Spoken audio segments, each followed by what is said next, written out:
আমার একটা গাড়ি নাই, এটার জন্য খুবই আফসোস লাগতেছে আজকে বিশেষ করে।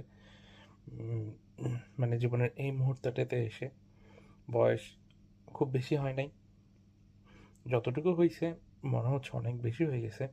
জীবনে কিছু একটা করতেই হবে, সেটা অনেক আগে থেকেই চিন্তা করছিলাম। তো গাড়ি যেহেতু নাই, খুবই আফসোস লাগতেছে। তবে চিন্তা করতেছি যে আমি গাড়ি কেন কিনতে পারি নাই। হয়তো আমার ইনকাম গাড়ি কেনার মতো ছিল না। উম, একেবারে নর্মাল গাড়ি কিনতে পারতাম, কিন্তু ওই নর্মাল গাড়ি কিনতে চাই নাই। একটা 4 চাকা হলেই গাড়ি, এই ধরনের না। যেগুলো এখন ফেসবুকে ট্রেন্ড দেখা যাচ্ছে, যে গাড়িগুলো হুম, সবাই শো অফ করতেছে, এই ধরনের গাড়ি কেনার খুব ইচ্ছে ছিল সব অনেক আগে থেকেই। উম, তবে এখন আমি চিন্তা করতেছি,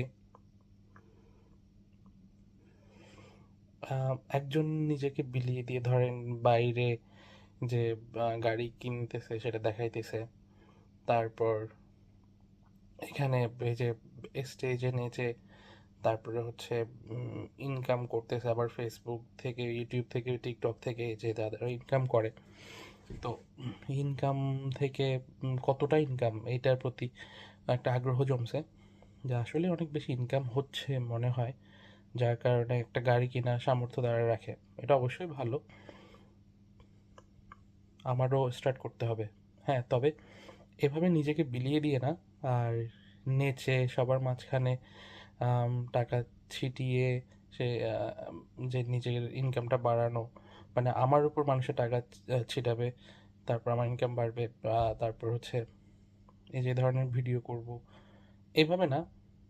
অনেকে আছে যে খুব সুন্দর কন্টেন্ট ক্রিয়েট করে, তাদের মতো চেষ্টা করব। তারা তো খুবই ভদ্র কন্টেন্ট ক্রিয়েট করে, তারা তো শো অফ করে না। তাই তাদেরও তাদের ইনকামটাও জানার ইচ্ছা, তাহলে আগ্রহটা আরেকটু বাড়তো। আম, বাকিদেরটা তো জানা যাচ্ছে। দেখি খুব শীঘ্রই স্টার্ট করব। মনে করা যায় এখন থেকে স্টার্ট করেই দিছি।